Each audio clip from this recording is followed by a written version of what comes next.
সহিহ বুখারীর 319 পৃষ্ঠায় একটি হাদিস বর্ণিত হয়েছে এবং তিরমিজিতে একটি হাদিস বর্ণিত হয়েছে 176 পৃষ্ঠায়।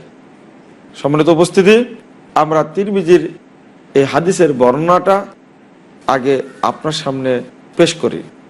তিনি কিভাবে তার সুন্নাতকে গুরুত্ব দেওয়ার জন্য বলেছেন, অন্য কোনো সুন্নাতকে, অন্য কোনো ব্যক্তির আদর্শকে মানার কোনো সুযোগ নেই। একদিন বারা ইবনে আযিব রাদিয়াল্লাহু আনহুকে তিনি ঘুমানোর দোয়া শিক্ষা দিচ্ছিলেন। দোয়ার মধ্যে ছোট্ট একটা অংশ এসেছে।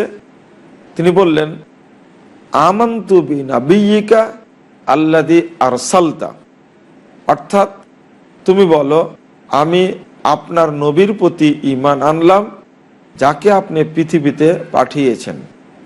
বারা ইবনে আযিব রাদিয়াল্লাহু আনহু তিনি তার বাক্যে একটি নতুন শব্দ বলে চেঞ্জ করে দিলেন।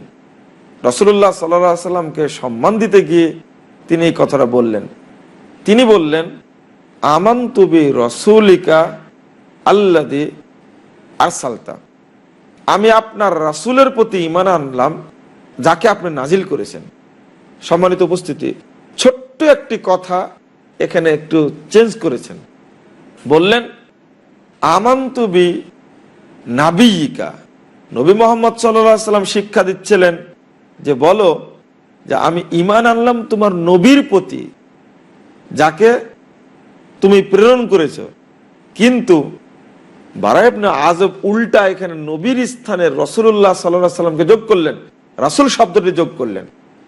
এই কথা বলা মাত্রই বারা ইবনে আযিব বলছেন, ফাতাআনা বিয়াদিহি ফি সাদরি, নবী মুহাম্মদ সাল্লাল্লাহু আলাইহি সাল্লাম, আমি যখন এই কথাটা নবীর কাছে রাসূল শব্দটি যোগ করেছি, সঙ্গে সঙ্গে আল্লাহর নবী আমার বুকে ঘুষি মেরে বলছেন, কুল বিনাবিয়িকা, তুমি বলো যে তোমার নবীর প্রতি ঈমান আনলাম।